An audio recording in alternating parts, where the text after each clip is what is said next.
Salam dan selamat pagi. Perkenalkan, nama lengkap saya Petrus Rusdi, NIM 2119023. Saya dari Prodi S1 Keperawatan angkatan 2019. Di sini saya akan menjelaskan anatomi sistem pencernaan. Sistem pencernaan itu diciptakan secara khusus dan unik yang dapat mengubah makanan yang bentuknya kasar menjadi sederhana berupa nutrisi. Jadi nutrisi inilah yang akan digunakan oleh tubuh untuk memproduksi energi hingga pertumbuhan dan perbaikan sel. Sistem pencernaan terdiri dari saluran pencernaan, yaitu sebuah tabung yang panjang yang membentang dari mulut ke anus. Untuk ukuran orang dewasa, saluran pencernaan memiliki panjang sekitar 915 cm. Jadi saluran pencernaan manusia terdiri dari kerongkongan, lambung, usus halus, usus besar. Ada juga di sini peran hati, kantong empedu, dan pankreas yang menghasilkan satu sekresi ke usus halus untuk membantu mencerna makanan. Selain itu, ada juga organ aksesori dari sistem pencernaan yang meliputi gigi, lidah, kelenjar ludah, hati, kantong empedu, dan pankreas. Semua bagian tersebut membantu proses pencernaan yang mengubah makanan dari bentuk kasar dan besar menjadi lebih halus. Jadi seperti apa saluran pencernaan manusia? Yang pertama, mulut. Mulut adalah pintu masuk utama sekaligus organ pencernaan yang pertama. Di sini terjadi dua tipe pencernaan, yaitu pencernaan secara mekanik dan kimia. Jadi pencernaan mekanik melibatkan gigi-gigi yang ada di mulut, bertugas untuk mengunyah, mengoyak sekaligus menghancurkan makanan yang kasar dan besar menjadi lebih halus. Jadi proses pemecahan makanan juga dibantu oleh air liur atau saliva. Hal ini yang disebut dengan pencernaan kimiawi. Air liur atau ludah diproduksi oleh kelenjar ludah yang terletak di bawah lidah dan dekat rahang bawah. Air liur mengandung enzim pencernaan yang membantu melumatkan makanan sehingga lebih mudah ditelan ke kerongkongan.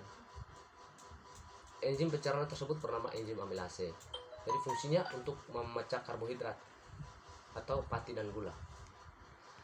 Saat hendak menelan, lidah juga berfungsi untuk membantu mendorong makanan menuju kerongkongan. Di permukaan lidah terdapat banyak papila kasar untuk menggenggam makanan karena digerakkan oleh otot-otot lidah. Ada sebuah katup kecil di bawah tenggorokan bernama epiglotis yang menutup saluran pernapasan ketika Anda makan dan minum. Hal inilah dapat membantu mencegah tersedak ketika makanan masuk ke kerongkongan. Jadi yang kedua, saluran pencernaan kedua yaitu kerongkongan atau esofagus. Sebelum masuk ke lambung, jadi makanan akan bergerak di kerongkongan dulu, dibantu oleh gerakan peristaltik. Kerongkongan atau esofagus adalah saluran yang menghubungkan antara mulut dan lambung, terletak di antara tenggorokan dan lambung. Di dalam kerongkongan terdapat lapisan otot yang memungkinkan dinding-dindingnya bergerak dan membantu melumatkan makanan. Saat makanan mencapai ujung kerongkongan atau cincin otot yang ada di esofagus, bagian bawah akan relaksasi dan membiarkan makanan masuk ke lambung.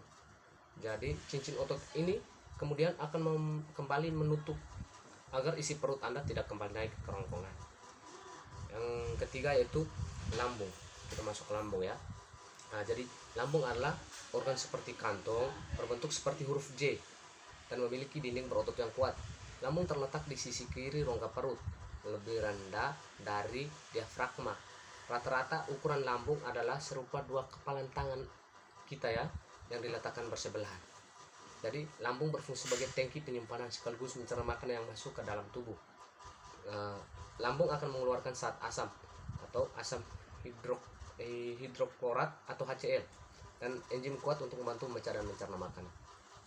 Jadi dengan bantuan enzim, makanan di dalam lambung akan berubah bentuk menjadi semi plus cair ya, disebut dengan chyme. Jadi bentuk makanan yang seperti inilah yang akan bergerak masuk ke usus halus. Sebagian besar makanan akan meninggalkan lambung dan berpindah ke usus halus sekitar 4 jam setelah kita makan ya. Yang berikut yaitu pencernaan yang berikut, usus halus. Jadi sebagian besar proses pencernaan penyerapan makan terjadi di usus halus. Jadi usus halus ini adalah tabung panjang yang berbentuk seperti lilitan di dalam perut. Lipatan pada usus halus ini digunakan untuk memaksimalkan pencernaan dan penyerapan nutrisi dari makanan. Jadi panjang usus halus manusia itu rata-rata kurang lebih 600 cm. Jadi sini juga di bagian usus halus ada juga bagian-bagian. Jadi usus halus terdiri dari 3 bagian ya. Yang pertama duodenum. Jadi sini dengan kata lain duodenum itu yaitu usus 12 jari. yang kedua jejunum atau bagian tengah melingkar, dan yang ketiga itu ileum, yaitu bagian terakhir dari usus halus. Dari otot-otot usus halus dapat mencerna makanan dengan bantuan enzim dari pankreas, hati, dan kantong empedu. Jadi ada beberapa fungsinya masing-masing. Jadi yang pertama itu ada pankreas. Jadi pankreas adalah organ berbentuk lonjong yang berfungsi untuk mengeluarkan enzim ke dalam usus halus. Yang kedua hati atau liver. Jadi hati memiliki dua fungsi utama, yaitu menghasilkan cairan empedu dan membersihkan darah yang mengandung nutrisi dari usus halus. Yang ketiga itu kantong empedu. Jadi kantong empedu itu adalah organ yang berbentuk buah pir yang berada tepat di bawah hati. Ada banyak fungsi kantong empedu, yaitu menyimpan cairan empedu yang diproduksi oleh hati, membantu mencerna lemak dan menghilangkan zat-zat limbah dari darah. Jadi selama kita makan, kantong empedu akan berkontraksi untuk mengirimkan cairan empedu ke usus halus. Makanan yang sudah bercampur dengan enzim dan cairan empedu tersebut kemudian akan dicerna dan diserap nutrisinya, dibantu dengan gerakan peristaltik di sepanjang usus halus. Dinding usus halus bertugas untuk menyerap air dan nutrisi dari makanan ke dalam aliran darah. Sementara itu, zat-zat limbah dari proses pencernaan akan berpindah ke usus besar. Pada saat meninggalkan usus halus, sekitar 90% semua nutrisi dari makanan sudah diserap dengan sempurna. Jadi yang berikut saluran pencernaan berikut yaitu usus besar. Usus besar adalah tabung berotot sepanjang 152 sampai 183 cm yang berbentuk U terbalik. Jadi letaknya itu mengelilingi usus halus. Organ ini menghubungkan sekum atau bagian pertama dari usus besar ke rektum atau bagian akhir usus besar. Jadi fungsi usus besar adalah mengeluarkan air dan garam atau elektrolit dari sisa-sisa makanan yang tidak tercerna dan mengubah limbah menjadi tinja atau feses. Proses ini dibantu juga dengan adanya bakteri simbiosis yang menyerap sejumlah nutrisi penting dari limbah, terutama vitamin K ya. Jadi sini di bagian usus besar ada bagian-bagiannya lagi ya.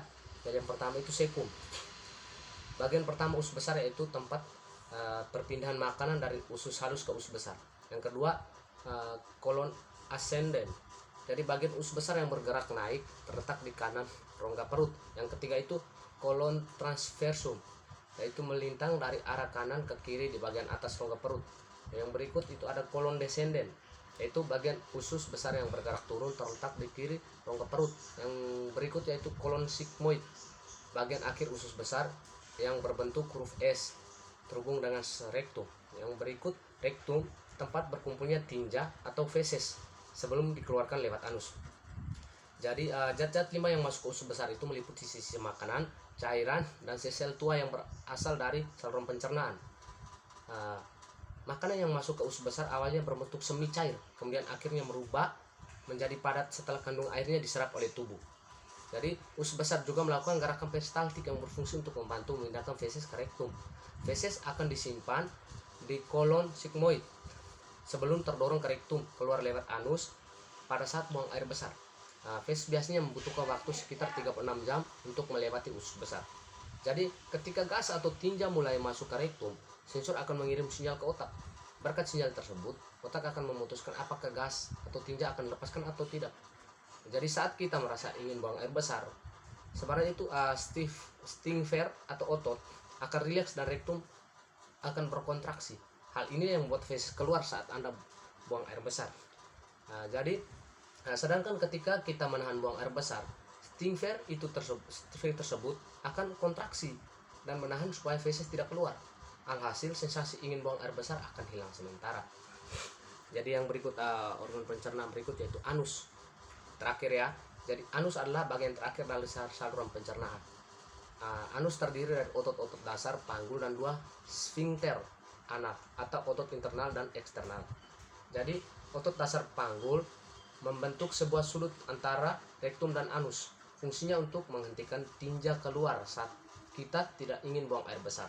Sedangkan sphincter anal berfungsi untuk membantu mengendalikan keluarnya feses. Jadi sphincter anal